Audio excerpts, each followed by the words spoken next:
And welcome back. I'm Miranda Kahn. Here's a look at your headlines. Baltimore police turn over the investigation into Freddie Gray's death to prosecutors.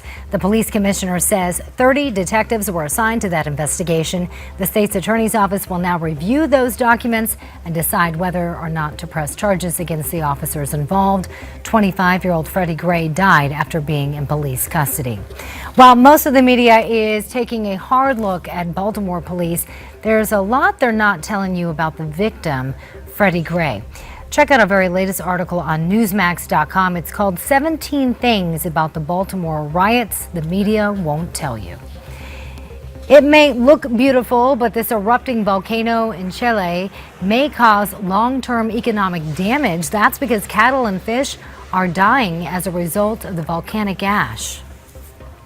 For the first time in more than 100 years, this lava lake is now overflowing in Hawaii. Officials say thousands of visitors are rushing to the site in hopes of catching a glimpse of the spectacle.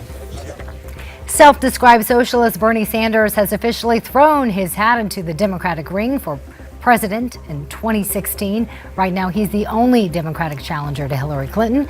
The Vermont senator believes it's time to change the political culture in America. He claims billionaires are buying candidates and elections. And there's just a couple of days left before Floyd Mayweather and Manny Pacquiao step into the ring for their much-anticipated fight. The matchup is getting a lot of attention, even on Capitol Hill. Senator Harry Reid, a former boxer, took to the Senate floor today and says he's not picking a winner, but Reid admits he's rooting for his friend, Manny. Very Harry Reid way of dealing with things. I'm not rooting for anybody except for my friend. I'm not going to pick any winners except for my friend, whatever. Let's move on. We're going to talk a little bit about climate change right now. And the way President talked about it down in Miami last week, or I should say in the Everglades, talking about that global warming is not a problem for another generation. It has serious implications for the way we live now, and that might be why one Florida congressman is taking a unique stance on the issue. Florida Congressman Carlos Curbelo is taking an unpopular stance, especially for a Republican, standing with the president that something must change and something must be done to change or combat climate change. That's what I'm trying to say. Does his opinion have any weight with the Republican Party since he's from Miami, or is this a freshman mistake? Joining us now to go in depth on this is Raul Mas. Raul, it's good to have you with us. Thank you so much. Thank you for having me. All right. Well, we know that Miami, this is, climate change or whatever you want to call it. There's a real issue that the city is spending a lot of money trying to protect flooding, beach erosion, the intrusion of some of these king tides, as they're called. Is this something we're going to hear from other GOP congressmen, or is Carlos Curbelo just trying to appropriate some money to bring it back home to his district? No, listen, I know Carlos. He's a very thoughtful young man. And, he's a little bit unconventional at times, not necessarily going to be in the mold at all times.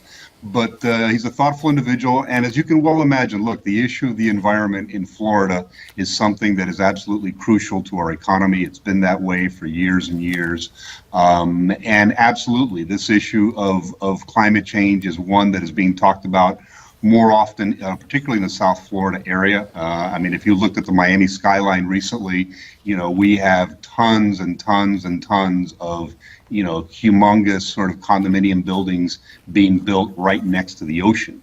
And obviously those real estate developers have a lot of money invested in that. And, it's a topic of conversation.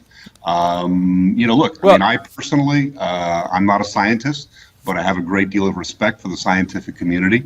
And, when I see the National Academy of Sciences, the American Meteorological Association, the American Geophysical Union, all very respected scientific communities saying, folks, we need to pay attention to this.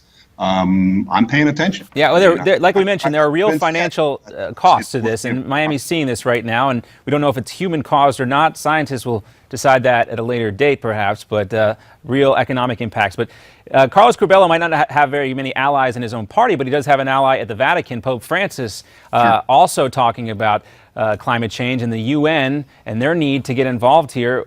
What do you take on the Pope's weighing in on an issue like climate change? Is this really something that we should be taking advice from the leader of the Catholic Church about? Look, I mean, again, I think in that same commentary, he said that he wasn't a scientist himself, and I think that's important. Like as you well mentioned, I mean, scientists are the ones that we need to sort of turn to for this information.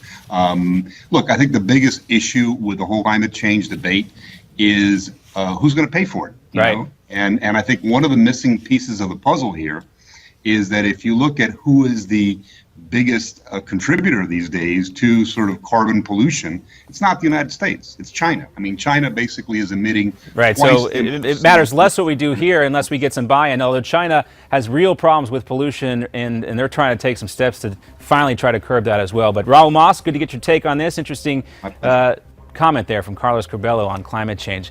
Much more to come here on Newsmax Now. We're going to have a roundtable segment coming up, taking a look at some moves on the 2016 calendar. Got to talk about. John Bachman, Miranda Khan will be back with more right after this.